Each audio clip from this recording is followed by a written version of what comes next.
नीतीश कुमार जी को विकास के काम से कोई मतलब नहीं है। ये षड्यंत्रकारी हैं। इनको सिर्फ षड्यंत्र से मतलब है। जो मुख्यमंत्री नीति आयोग की बैठक में नहीं जाएंगे, उनके राज्य का भरपूर विकास नहीं हो पाएगा।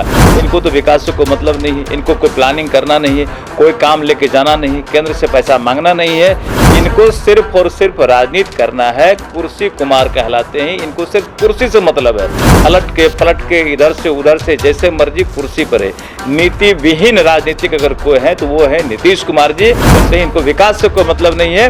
अगर विकास करना है, फंड लाना है तो इनको जाना ही चाहिए था। ऐसा बोलते हैं, उनको अपने गिरेबान में झांकना चाहिए। जिस समय द्रौपदी मुर्मू जी को राष्ट्रपति का कैंडिडेट बनाया गया था, उस समय लोग कहाँ सोए हुए थे। ये तमाम बोलने वाले लोग दलित विरोधी हैं। यहाँ पर जब एक्सटेंशन भवन बना है तो जब इतिहास बदलने की बात ही लोग कह रहे हैं, तो सबसे बड़ी बात है कि इतिहास बदला नहीं जा रहा है, इतिहास को और मजबूत किया जा रहा है। आपकी फिटनेस का राज क्या है?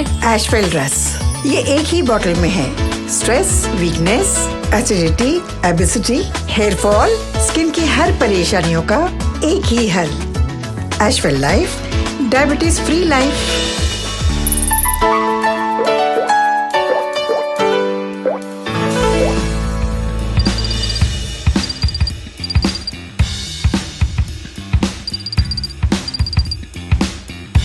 नए संसद भवन को लेकर बिहार की राजनीति गरमाई हुई है। विपक्ष में बैठे नेता लगातार इसका विरोध कर रहे हैं। जिस तरीके से नरेंद्र मोदी इसका उद्घाटन करेंगे, इसको लेकर विरोध जारी है। तो वहीं दलित विरोधी केंद्र सरकार को, महागठबंधन की सरकार हो या फिर विपक्ष में बैठा नेता हो, वो बोल रहे हैं। हमारे साथ बात करने के लिए बिहार सरकार के पूर्व मंत्री हैं नीरज कुमार बबलू हैं, जुड़ेंगे, बात करेंगे। नीरज बबलू जी, नए संसद भवन का विरोध हो रहा है। विपक्ष में बैठे नेता कह रहे हैं कि केंद्र सरकार जो है दलित विरोधी है, नरेंद्र मोदी से उद्घाटन करवाया जा रहा है, द्रौपदी मुर्मू से उद्घाटन करवाया जा रहा है। जो लोग ऐसा बोलते हैं, उनको अपने गिरेबान में झांकना चाहिए। जिस समय द्रौपदी मुर्मू जी को राष्ट्रपति का कैंडिडेट बनाया गया था, उस समय लोग कहाँ सोए हुए थे, क्यों नहीं सपोर्ट किए। ये लोग उस समय विरोध का ताना बाना बुन रहे थे और अपना कैंडिडेट लाए हुए थे। तो उस समय इनको सम्मान नज़र नहीं आ रहा था SC ST का, दलित का। ये तमाम बोलने वाले लोग दलित विरोधी हैं।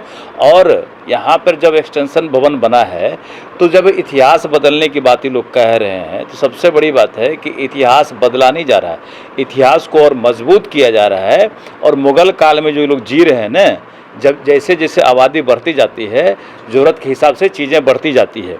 जब यहाँ इतिहास बदलने की बात आ रही है तो आप क्यों यहाँ पर एक्सटेंशन भवन बनाए? इसकी आवश्यकता नहीं थी। आप क्यों इतिहास को बदलने का काम किए हैं? जब जहाँ जिस भी चीज़ की ज़रूरत पड़ेगी वो बनाया जाएगा। और जो समय वो आबादी थी उस हिसाब से उस इतिहास में बना हुआ था, ऐतिहासिक भवन है। और इसको और ऐतिहासिक और लेटेस्ट भवन बनाया गया, तो इससे हमारा इतिहास और मजबूत होगा। और सिर्फ इतिहास पढ़ने से काम नहीं चलता है, इतिहास को गढ़ना भी पड़ता है, नया इतिहास लिखना भी पड़ता है। माननीय प्रधानमंत्री नरेंद्र मोदी जी नए नए इतिहास लिख रहे हैं, जो आने वाली पीढ़ी पढ़ेगी, जो अभी देश का ज़रूरत है। ये दुनिया का सबसे लेटेस्ट हाई टेक्नोलॉजी का संसद भवन बना है, दुनिया में इसकी अलग पहचान है। इससे पूरे हिंदुस्तानी का गर्व सीना से ऊंचा हो रहा है इस संसद भवन की वजह से। मुख्यमंत्री नीतीश कुमार कह रहे हैं कि पुराना संसद भवन था ही, नया संसद भवन बनाने का क्या जरूरत है? इसी का जवाब तो मैंने दिया। जब यहाँ बिहार विधानसभा में सब कुछ था ही, तो आप क्यों नया एक्सटेंशन भवन बनाए? क्या आवश्यकता थी? कोई काम तो होता नहीं है उसका, यूँ पड़ा हुआ रहता है। जब उनको ज़रूरत समझ में आया होगा, उसी हिसाब से ज़रूरत के हिसाब से होता है। उस समय की आबादी सोच लीजिए, उस समय का मेंबरशिप देख लीजिए। और अभी मुझे लगता है कि लोकसभा सीट आने वाले दिन में निश्चित रूप से बढ़ेगा। जब लोकसभा सीट बढ़ेगा, आबादी के हिसाब से सीट होगा, तो नए भवन की आवश्यकता होगी। और उसे पहले ही बना लिया गया और लेटेस्ट टेक्नोलॉजी से बनाया गया है, तो निश्चित रूप से इस देश की ज़रूरत थी और ज़रूरत के हिसाब से इसे बनाया गया। नया इतिहास लिखा गया है और नया इतिहास लिखने की आवश्यकता है इस देश में। नीति आयोग की बैठक है आज, उसमें नीतीश कुमार शामिल नहीं होने का, नीतीश कुमार जी को विकास के काम से कोई मतलब नहीं है। ये षड्यंत्रकारी हैं। इनको सिर्फ षड्यंत्र से मतलब है। जो मुख्यमंत्री नीति आयोग की बैठक में नहीं जाएंगे, उनके राज्य का भरपूर विकास नहीं हो पाएगा। इनको तो विकास से कोई मतलब नहीं है, इनको कोई प्लानिंग करना नहीं है, कोई काम लेके जाना नहीं, केंद्र से पैसा मांगना नहीं है। इनको सिर्फ और सिर्फ राजनीति करना है। कुर्सी कुमार कहलाते हैं। इनको सिर्फ कुर्सी से मतलब है। पलट के इधर से उधर से जैसे मर्जी कुर्सी पर है। नीति विहीन राजनीतिक अगर कोई है तो वो है नीतीश कुमार जी। और बिना नीति के राजनीति करते हैं, सिर्फ कुर्सी का राजनीति करते हैं। इनको विकास से कोई मतलब नहीं है। अगर विकास करना है, फंड लाना है, तो इनको जाना ही चाहिए था।